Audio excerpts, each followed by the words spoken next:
Welcome to our series on poetic devices. In each video, we're going to look at what makes a poem, and how do we define and identify poetic devices. In this first video, we're going to be using rhymes.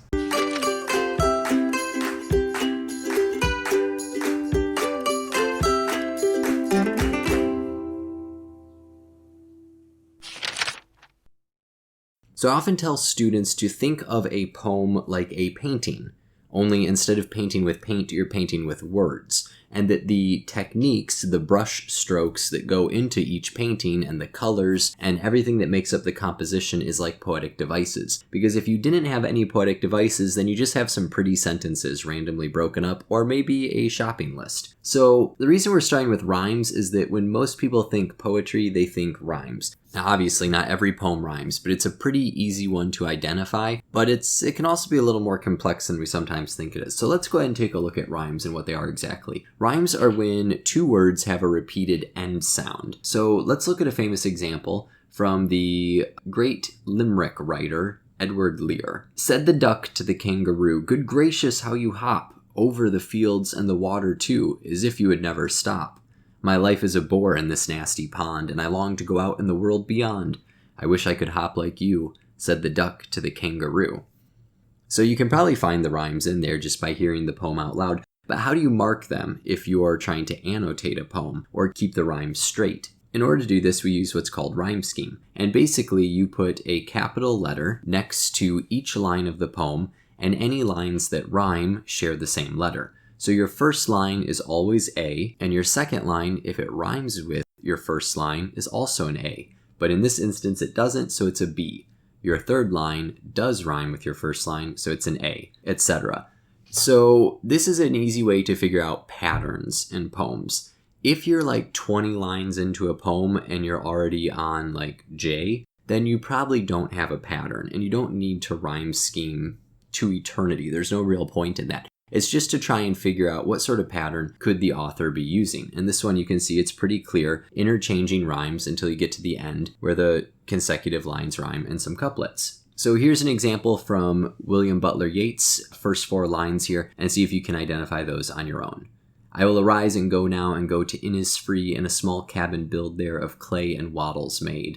9 bean rows will I have there, a hive for the honey bee, and live alone in the bee-loud glade." So you might not even have needed me to read that poem in order to figure out the rhyme scheme. It's pretty simple.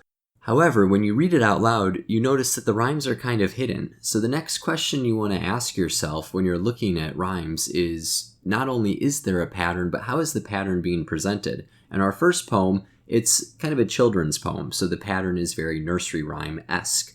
And our second poem, the rhymes are a little more subtle, and we'll get into more of that later. Some specific types of rhymes are called couplets. This is when 2 consecutive lines rhyme with each other. So if your rhyme scheme has an AA, BB, CC, DD, etc., each of those pairs is called a couplet. If your rhyme scheme is AAA, that is not a couplet, that is a triplet. But triplets are not as common as couplets. You will see them in poems, there's some famous poems with them, but usually you're looking at couplets if you're looking at consecutive lines that are rhymed. So remember when we talked about the Yeats poem, how there's some subtleties when it comes to rhyming sometimes? Listen to this poem here. "That's my last duchess painted on the wall, looking as if she were alive. I call that piece a wonder now, Fra Pandolf's hands worked busily a day, and there she stands."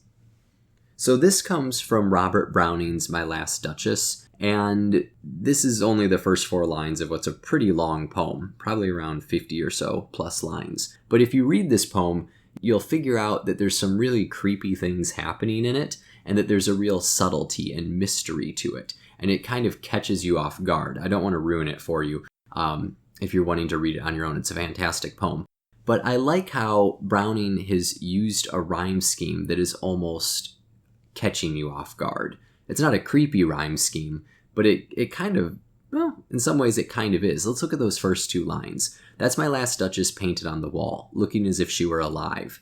Instead of just going right into I call, I stopped at alive because there's a period there. So unlike the Edgar Lear poem from earlier where the rhymes are obvious so that it's more enjoyable for readers, this time the rhymes are mysterious, so the meaning and the music of the poem match up, what the poem is telling us and also how the poem sounds. And that idea of meaning and music, we're going to come back to that in many, many future videos on Poetic Devices. So kind of bookmark that if you're taking notes. Okay, another type of rhyme that you'll see are what are called internal rhymes. So sometimes poets, and we see these a lot with songwriters, will use rhymes within a line in order to add extra emphasis. So this first example I have here is from Shakespeare. Every interview I'm representing you, making you proud, reach for the stars, so if you fall you land on a cloud. Jump in the crowd, spark your lighters, wave them around. Okay, that's not Shakespeare, it's Kanye. And I couldn't drop bars too hard because I don't want to get flagged for a copyright infringement. But you can see in there that there's a lot of rhymes within the lines themselves. Interview, representing you, crowd, and cloud. So cloud is at the end of the line, but crowd is within the line.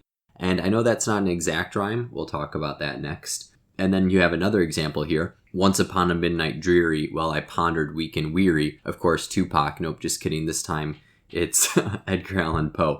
So dreary and weary rhyme with one another. So you can have that extra emphasis, and it sounds great, especially put to music.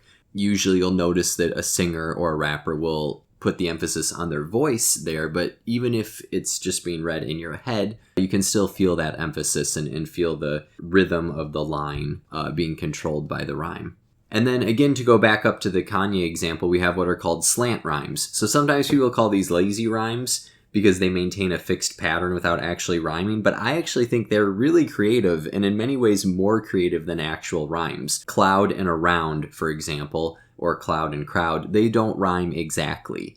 You can just tell by the spelling that those sounds are not exact. However, they can rhyme, especially if you kind of mispronounce the word or change the emphasis on the syllables a little bit, then you can make them rhyme when you're saying them or singing them out loud. But even just reading them on the page, you can hear that rhyme, and it helps you maintain the pattern. And like I said, those I think are actually more creative, those slant rhymes where you find ways to not sacrifice your meaning or your music because you're opening up a wider array of words to your disposal when you use slant rhymes.